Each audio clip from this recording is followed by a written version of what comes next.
Picture this. A young Steve Jobs walks into a room full of seasoned engineers. He tells them they're going to create a computer so simple that anyone could use it. They laugh. They doubt. They roll their eyes. But Jobs doesn't care. His vision is bigger than their doubts.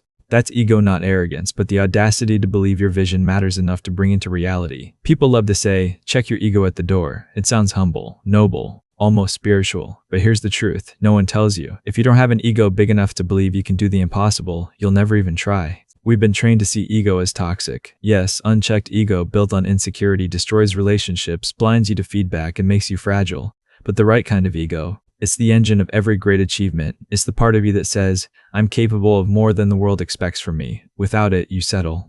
With it, you dare to disrupt the status quo. Think of ego like fire. Left wild, it burns down everything in its path.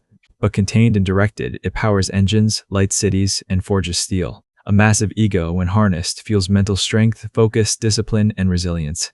It gives you the conviction to stick with your path when others walk away. Personal development, angle, and self-improvement mindset is everything. You can build habits, master productivity systems, and read every book on success. But if deep down you don't believe you're worthy of more, you'll sabotage yourself. That belief, that sense of identity, is ego. Michael Jordan didn't just practice basketball, he believed he was the best before the scoreboard proved it. That belief shaped his actions until reality had no choice but to catch up. Reframing the word ego, here's where most people go wrong. They confuse ego with arrogance. Arrogance says, I'm better than you. Ego says, I can be better than I am now. One pushes people away. The other inspires growth. Your ego should be rooted in self-respect and a hunger for mastery, not in belittling others. The practical layer. So how do you use a massive ego without letting it control you? 1. Anchor it in action. Let your ego drive you to show up earlier, stay later, and work harder. It's not about showing off, it's about proving yourself to yourself. 2. Back it with skill. An empty ego collapses fast. If your confidence isn't supported by competence, it's just noise. 3. Aim it at growth, not validation. If your ego depends on applause, you're fragile. If it depends on progress, you're unstoppable.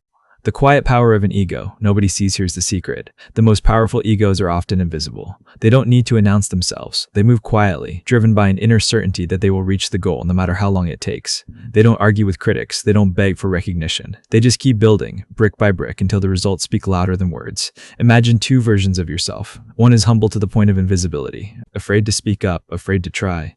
The other has a healthy, massive ego. Which version is more likely to take risks, to persist through failure, to change their life? It's not even a debate. In life, people will try to shrink you. They'll tell you not to aim too high, not to dream too big. They'll tell you to be realistic. But realistic never built empires. Realistic never changed history.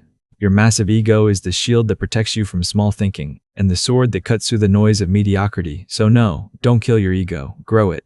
Feed it with skill, discipline, and relentless focus. Make it so big that it can hold your vision without collapsing. Because at the end of the day, success isn't just about talent or luck. It's about the belief that you are worthy of more, and the courage to make that belief real.